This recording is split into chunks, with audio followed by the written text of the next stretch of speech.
네, 톡톡바이오 메가트렌드 시간, 지금 바이오 시장에서 가장 핫한 이슈들 한번 짚어보도록 하겠습니다. 저희가 아직까지 의학기술로 해결하지 못하고 있는 대표적인 병이 바로 알츠하이머 치매입니다.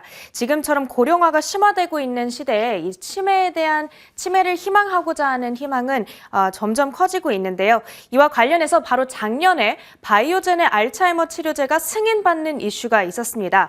과연 이 승인받은 치료제의 매출액이 지금까지 잘 나오고 있는지 여러분들 그 부분 궁금하실 텐데요. 오늘 거기에 대해서 저희가 짚어보도록 하겠고요. 그리고 그 밖에 바이오 기업들은 치매 치료제를 어떻게 준비하고 있는지 분석을 들어보도록 하겠습니다.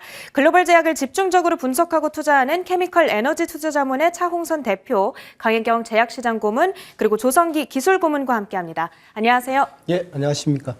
네, 차홍선 대표님께 바로 첫 번째 질문을 드려보겠습니다.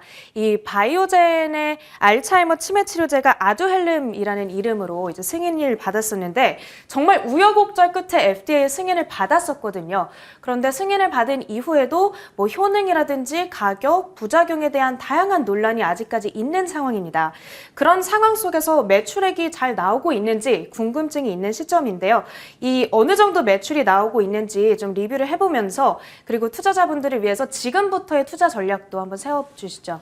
예, 앵커님께서 서두에서 말씀 잘 해주셨는데 결론적으로 말씀을 드리면은 지금 승인을 받은 거의 제대로 된 치매 치료제, 알츠하이머 치매 치료제로서는 최초였는데 그게 시장 기대에는 지금 현재 알츠하이머 치매 치료제 나온 약이 미흡합니다. 그래서 뭐 작년 기준으로 2021년 중반에 6월경에 나와가지고 지금 보면은 한 매출액이 정말 미흡합니다. 한 30억 정도 정말 예상을 좀 낮게 이렇게 들어오고 있는 게 말씀하신 여러 가지 이슈가 있다 보니까 그런 것으로 지금 보여지고 있고, 그래서 뭐 보험이라든지 어떻게 될 것인지 우리 강인 고모님께서 설명해 주실 거고, 그런데 이제 그 바이오젠의 치매 치료제 약은 꾸준히 이렇게 매출이 올라가서 약 2조 원이 될 걸로 보이는데, 서두에서 말씀드리고 이제 그림을 좀 설명을 드릴게요. 2조 원이 될 걸로 보는데, 원래 알츠하이머 이 병은 지금 제대로 된 약이 나온다면 연간 매출액이 예를 들면 지금 나오고 있는 것들이 보면 예상하기를 연간 매출액이 약, 그러니까 여기 보시면, 아니 그림이 잘 나왔네. 여기 보시면 쭉 올라가, 지금 30억에서 쭉 올라가서 2032년에 한 2조 원 될 걸로 보이는데, 그러지 않고요. 연간 매출액이 한 50조? 연간 매출액이. 연간 한 해 매출액이 50조 원이나 달성될 수 있다는 그런 그림으로 해석하시면 될 것 같아요.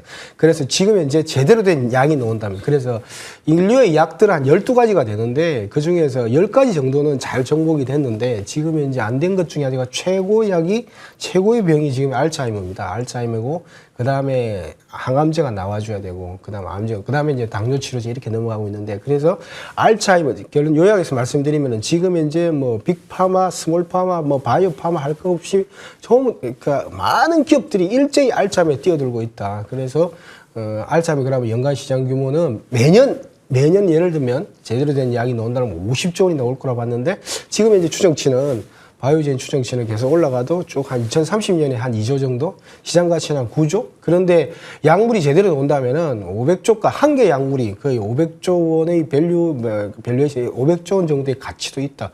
500조 원 같으면 우리나라 삼성전자 한 개 약물 개발했는데 알츠하이머 치매 치료제 500조 원 가치가 있다. 이런 식으로 나오고 있습니다. 그래서 지금 이제 최고의 병은 지금 현재 알츠하이머인데, 알츠하이머를 치료하기 위해서 여러 가지 다양한 기전들도 준비되고 있는데, 처음에는 원래 아밀로이드 베타라든지 타우를 없애는 쪽이었는데 그게 지금 계속해서 발전되고 있다, 이렇게 보시면 될 것 같고, 잠깐 보시면은 그 트렌드를 한번 보실게요. 왜냐면 모더나나 바이오엔텍 같은 경우도 매출 그 시가총액이 한 뭐 150조 정도까지 시가총액이 올라갔는데, 이렇게 시가총액이 올라간 근간에는 뭐냐면은 제가 투자자분들도 반드시 매출액이었다, 이렇게 보시면 돼요. 그 다음 장에 보시면은 지금 바이오엔텍이나 모더나 같은 경우는 매출액이 얼마 정도 나오냐면 보시면 알겠지만 거의 제로 수준에다가 지금 현재 매출액이 한 20조 원 정도, 20조 원 넣으니까 시가총액이 150조 원 정도 올라갔던 겁니다. 올라갔다가 지금은 좀 빠져서 한 70조, 60조 되지만은 반드시 매출액이 동반된다는 그 점을 명심하시고, 그러니까 매출액이 나오면서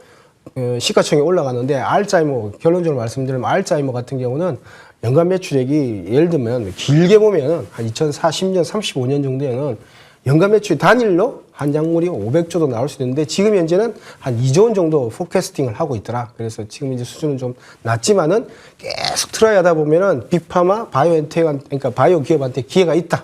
이렇게 말씀을 드립니다. 네.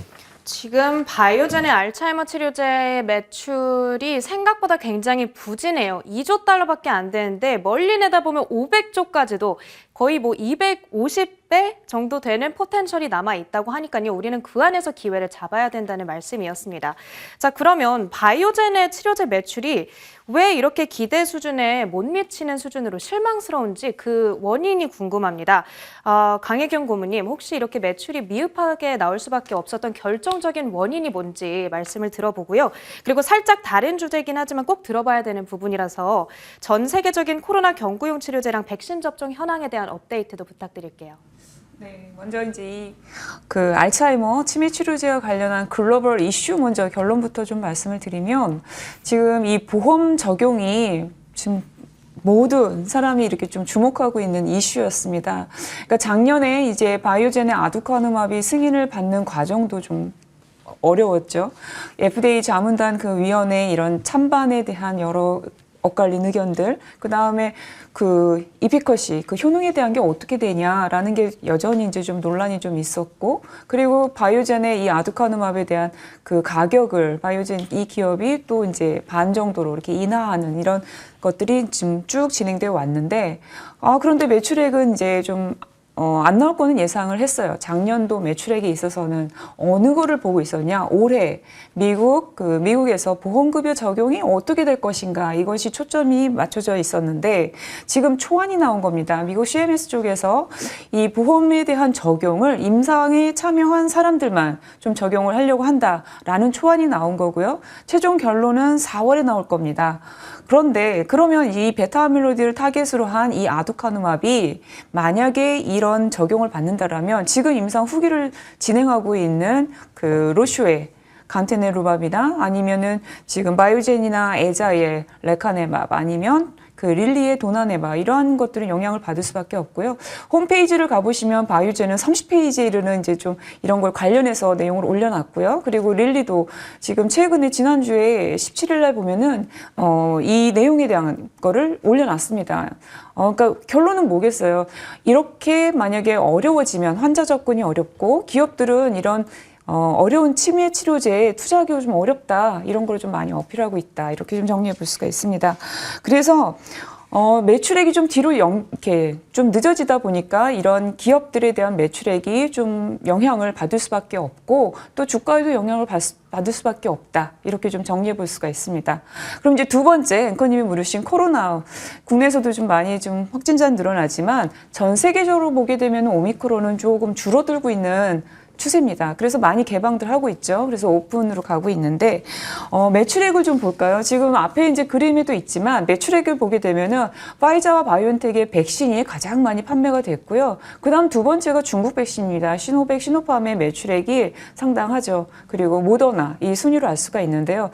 우리가 중국 쪽으로 한번 얘기를 해보게 되면 지난번 시간에도 얘기가 있었죠. 6개 승인이 있었고 22개 임상이 있다 이렇게 얘기를 했는데 이 6개 그 임상을 그러니까 그 허가를 난 거 이 백신 외에도 이제는 교차로 접종을 해서 더 효능을 높이겠다라는 중국 정부의 발표가 있었고요. 그리고 팍스로비드의 승인이 있었습니다. 그럼 우리가 유추해 볼 수 있는 게 이거죠. 팍스로비드는 조건부 승인으로 40개국 이상에서 캐나다, 영국, EU에서 다 지금 조건부 승인이 났고 중저소득 국가에서는 그 95개국에 이제 계속 배포가 될 예정입니다. 그러면 경제 재개 쪽으로 보면은 이런 부분을 잘 염두에 두면은 내가 투자에 좀 도움을 받을 수 있다. 이런 부분은 좀 참고하시면 좋겠습니다. 네, 알겠습니다. 자, 마지막으로 조성기 기술고문님, 방금 전에 강혜경 고문님께서 이제 여러 바이오 기업들이 어떤 성분을 기반으로 알츠하이머 치매 치료제를 만들고 있는지 설명을 해주셨는데 그 중에서도 투자자들이 궁금해할 법한 로슈에 대해서 질문을 드려볼게요. 로슈에서 개발 중인 치료제의 원리를 좀 쉽게 설명해 주실 수 있을까요? 예, 러시아도 지금 4가지를 가지고 4가지 약물을 임상 시험을 하고 있는데 지금 역사적으로 간단하게 보면은 지금까지는 알츠하이머가 왜 일어나느냐 그 기전을 베타 아밀로이드라고 하는 어떤 단백질 찌꺼기 또 타우라고 하는 단백질 찌꺼기 이게 우리 뇌세포 안에 축적이 돼서 이게 문제를 일으킨다. 이게 이제 대세였어요. 네. 그래서 그러다 보니까 이제 로쉬에서도 오랫동안 이제 같이 이를 개발을 해왔는데 결국 보면 두 가지는 베타 아밀로이드를 제거하는 항체 의약품, 한 가지는 타우를 제거하는 항체 의약품 이렇게 돼 있습니다. 그리고 최근에는 이제 좀 다른 각도에서 새로운 약물을 지금 일상을 하고 있고요. 그래서 하나씩 보면은 간테르누맙은 이제 아밀로이드 베타의 항체 의약품인데 3상에 들어 있고 22년도 말에는 완료를 할 거다. 피하 주사형이고요. 크레네주맙은 좀 다른 각도에서 베타 아밀로이드에 대한 항체 의약품인데 이것은 이제 아밀로이드 베타의 이 항체 의약품이 달라붙으면 그 다음에 작용하는 것이 글리알 셀이라고 하는 그 대식 세포의 일종이에요. 우리 뇌 안에 있는 네. 이 세포가 이제 그 항체가 달라붙어 있는 베타 아밀로이드를 잡아먹고 분해해서 없애는 거예요. 그 다음에 후속적으로 이제 염증 반응이 일어나서 혈관성 부종 이런 게 생기니까 크레네주맙은 그럼 혈관성 부종을 억제하기 위해서 후속적인 염증 반응을 좀 낮추는 방향으로 만든 거고요. 그다음에 이제 세모리네맙은 타우에 대한 항체 의약품이고 이상을 하고 있고 최근에는 이제 그런 각도 말고 좀 다른 각도에서 이제 새로운 분자 약물이라고 해서 RG6289라는 걸 만들어서 일상을 하고 있어요. 네. 그래서 글로벌리하게 간단하게 좀 추가를 하면 최근 연구 동향을 보면 아밀로이드 베타나 타우 외에도 다른 기전이 있을 수 있다. 그래서 뭐 면역 염증 반응을 조절한다든지 아포이 등 그 관련된 유전자 발현을 조절한다든지 아니면 신경세포를 보호하거나 시냅스를 좀 강화하는 방법으로 간다든지 이런 것들에 대해서 상당히 연구를 많이 하고 있습니다. 네, 알겠습니다. 방금 또 잘 설명해 주신 로슈의 경우에는 국내에서는 또 바로 며칠 전에 식약처로부터 임상 3상을 승인받는 이슈가 있더라고요. 과연 그 어렵다는 알츠하이머 치매 치료제 개발에 성공할 수 있을지 업데이트되는 소식들 주시하면서 투자에 참고해 보시길 바라겠습니다. 자, 세 분 오늘 말씀도 잘 들었고요. 지금까지 케미컬 에너지 투자자문의 차홍선 대표, 강혜경 제약시장 고문, 그리고 조성기 기술고문과 함께했습니다. 고맙습니다. 예.